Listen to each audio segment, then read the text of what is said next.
Haleluya. Pada saat pagi hari ini, kalau kita boleh ada, ini adalah anugerah yang Tuhan nyatakan dalam kehidupan kita. Semangat dari Tuhan, kekuatan dari Tuhan, biarlah itu menjadi bagian milik kita pada saat pagi hari ini untuk kita menyongsong hari bersama dengan Tuhan. Ingat, bersama dengan Tuhan kita akan melakukan perkara yang besar. Puji nama Tuhan, pada saat pagi hari ini kita akan belajar bersama-sama bagaimana kehidupan kita harus fokus memandang kepada Tuhan. Karena apa saudaraku, ketika kita memandang kepada Tuhan atau kita fokus memandang kepada Tuhan, ada berkat tersendiri, ada berkat yang melimpah, ada pemeliharaan yang melimpah yang akan menjadi bagian milik kita. Mari kita bersama-sama melihat kebenaran daripada firman Tuhan di dalam Mazmur pasal yang ke-16, ayat yang ke-9 dan ayat yang ke-10. Demikian firman Tuhan katakan, atau kita mulai dengan ayat yang ke-8. Aku senantiasa memandang kepada Tuhan, karena Ia berdiri di sebelah kananku. Aku tidak goyah, sebab itu hatiku bersukacita dan jiwaku bersorak-sorak, bahkan tubuhku akan diam dengan tentram. Ayat yang ke-10, sebab Engkau tidak menyerahkan aku ke dunia orang mati dan tidak membiarkan orang kudus-Mu melihat kebinasaan. Ini adalah ungkapan daripada Daud ketika dia berada di daerah Miktam.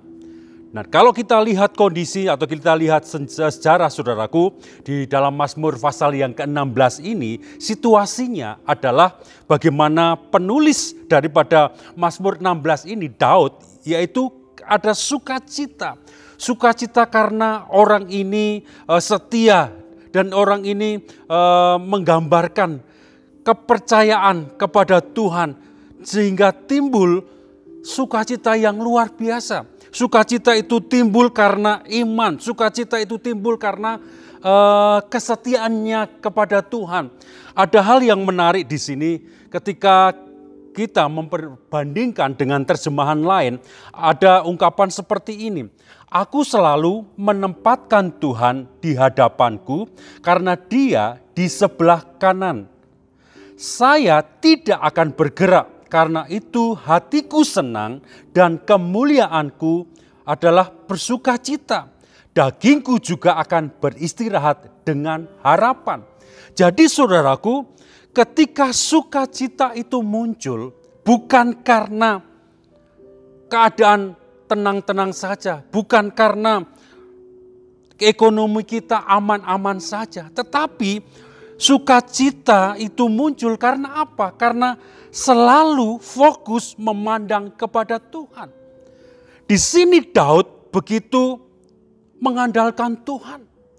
Dia tidak bisa bergerak kalau tidak ada pimpinan yang daripada Tuhan. Dia senantiasa fokus memandang kepada keperkasaan yang daripada Tuhan. Pernyataan Daud di dalam Mazmur pasal yang ke-16 ini luar biasa. Dia dikatakan senantiasa, ayat yang ke-9 dikatakan, sebab itu hatiku bersukacita dan jiwaku bersorak-sorak, bahkan tubuhku akan diam dengan tentram. Karena apa? Karena di dalam ayat yang ke-8 dikatakan, aku senantiasa memandang Tuhan. Dikatakan di sini, ayat yang ke-8 kata, aku senantiasa memandang kepada Tuhan. Senantiasa, selalu memandang Tuhan. Bukan ketika ada pergumulan, ketika ada permasalahan, baru memandang kepada Tuhan. Bukan. Tetapi dikatakan senantiasa. Kondisi apapun, permasalahan apapun, yang sedang dia hadapi atau Daud hadapi selalu senantiasa apa? Memandang Tuhan. Kadang manusia memandang Tuhan ketika ada pergumulan. Kadang manusia memandang Tuhan ketika ada pergumulan. Ketika situasi tidak sesuai dengan rencana, baru memandang kepada Tuhan. Kalau kita seperti ini, kita tidak akan merasakan yang Daud alami, yaitu merasakan sukacita yang begitu luar biasa. Tetapi kita belajar dari Daud. Daud dikatakan senantiasa memandang kepada Tuhan. Sehingga ketika dia menghadapi pergumulan apapun, dia senantiasa mendapat kekuatan yang luar biasa daripada Tuhan. Mengalahkan Goliat, menghadapi binatang buas. Ketika nyawanya terancam, dia tidak mengalami satu kekalahan di dalam jiwanya. Karena apa? Dia selalu memandang kepada Tuhan. Saudaraku yang dikasihi Tuhan, apa yang kita pandang itu menentukan apa yang kita pikirkan. Dan apa yang kita pikirkan itu menentukan apa yang kita katakan. Dan saudaraku, apa yang kita katakan itu akan terlaksana dalam kehidupan kita. Itu merupakan suatu doa dalam kehidupan kita. Makanya hati-hati dalam kita berkata-kata. Hati-hati dalam kita berkata-kata kepada orang lain. Oleh sebab itu, biarlah dalam kehidupan kita memiliki perkataan berkat yang timbul karena apa? Kita memandang atau kita senantiasa fokus memandang kepada kuasa yang daripada Tuhan. Kita harus memiliki perkataan berkat untuk keluarga kita. Kita harus memiliki perkataan berkat untuk pekerjaan kita. Kita harus memiliki perkataan berkat untuk negara kita, untuk gereja kita, untuk relasi kita. Contoh di dalam Alkitab, ketika 12 pengintai yang disuruh atau ditugaskan oleh Musa lewat Tuhan, saudaraku, lewat firman Tuhan, bagaimana 10 pengintai ini gagal menikmati yang namanya berkat Tuhan, gagal menikmati yang namanya tanah perjanjian karena apa? Perkataan mereka atau mereka menempatkan diri sebagai apa? Seperti belalang, tidak ada artinya apa-apa. Sehingga ini merupakan suatu doa bagaimana mereka tidak akan bisa menikmati apa yang menjadi berkat. Karena apa? Perkataan mereka adalah perkataan, bukan perkataan berkat, tapi perkataan yang negatif. Sehingga perkataan yang negatif ini terjadi atas kehidupan mereka. Tapi beda dengan Yosua sama Kaleb. Sama-sama melihat, sama-sama memandang keadaan tanah Kanaan pada waktu itu. Tetapi Yosua sama Kaleb mempunyai perkataan berkat. Karena apa? Senantiasa fokus memandang kepada kuasa yang daripada Tuhan. Mari pada saat pagi hari ini, biarlah kita fokus kepada Tuhan. Kita fokus kepada kuasa yang daripada Tuhan. Kita fokus memandang kepada Tuhan yang memberi kuasa, memberikan anugerah, memberikan perlindungan, memberikan berkatnya di dalam kehidupan kita. Tanpa kita melihat kondisi sekarang yang sedang kita hadapi. Ketika Daud memandang Tuhan atau Daud fokus memandang kepada Tuhan, berkat apa yang diterima? Ayat yang ke-10 dan ayat yang ke-11. Sebab engkau tidak menyerahkan aku ke dunia orang mati dan tidak membiarkan orang kudusmu melihat kebinasaan. Ayat yang ke-11 dikatakan, engkau memberitahukan kepadaku jalan kehidupan. Di hadapanmu ada sukacita, berlimpah-limpah di tangan kananmu ada nikmat senantiasa. Berkat sukacita, berkat damai sejahtera akan kita rasakan ketika kita apa? Fokus memandang kepada Tuhan.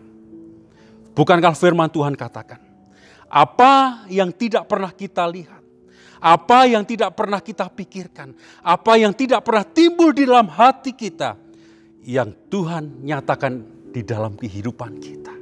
Berkat yang luar biasa akan dimiliki saudara, akan saudara rasakan ketika fokus memandang kepada Tuhan. Puji nama Tuhan, mari kita akan berdoa bersama-sama. Ucapan syukur kami naikkan kepada Engkau Tuhan. Pada saat pagi hari ini Tuhan, satu sukacita dalam kehidupan kami ketika kami fokus senantiasa memandang Engkau yang seperti Daud lakukan. Ada sukacita yang meluap, ada berkat yang meluap yang kami rasakan, ada nikmat tersendiri yang kami rasakan karena kami senantiasa fokus kepada Engkau Tuhan. Bukan karena kondisi yang sedang terjadi pada saat ini, tetapi karena sukacita itu muncul dalam kehidupan kami karena kami percaya bahwa Engkau Maha Kuasa, Engkau sanggup melakukan segala sesuatu. Memberkati Tuhan, para ya Tuhan pemimpin bangsa kami Tuhan. Berikan hikmat, kekuatan, makrifat yang daripada Engkau Tuhan. Setiap keputusan apapun, biarlah itu menyejahterakan rakyat Indonesia Tuhan. Garda terdepan dari kesehatan Tuhan yang menghadapi pandemi ini Tuhan. Mari berikan kekuatan, kesehatan, kemampuan yang daripada Engkau. Sampai kami bisa melihat Tuhan. Kami percaya Indonesia akan menang terhadap pandemi ini. Indonesia akan keluar dari masalah ini Tuhan. Karena Indonesia di dalam rancangan yang daripada Engkau. Memberkati ya Tuhan Bapak Gembala dan Ibu Gembala Tuhan. Berikan hikmat, kekuatan, kesehatan daripada Engkau. Pakai terus ya Tuhan untuk berkarya Tuhan. Untuk menangkan jiwa, untuk hormat kemuliaan daripada Engkau. Pada saat pagi hari ini Tuhan kami berdoa. Untuk umat-Mu Tuhan yang mendengar ya Tuhan tayangan ini, yang sedang berdoa apapun yang sedang mereka hadapi. Ajar mereka untuk senantiasa fokus kepada Engkau Tuhan. Ketika fokus kepada Engkau di dalam nama Yesus, permasalahan akan ada jalan keluar. Kesakitan akan ada jamahan yang daripada Engkau sehingga ada kesembuhan yang mereka terima. Di dalam pergumulan apapun, di dalam nama Yesus pagi hari ini ada kemenangan Allah yang kami rasakan Tuhan. Terima kasih atas sukacita ini. Terima kasih atas damai sejahtera ini. Terima kasih atas kemenangan ini Tuhan. Di dalam nama Tuhan Yesus Kristus. Haleluya. Amin.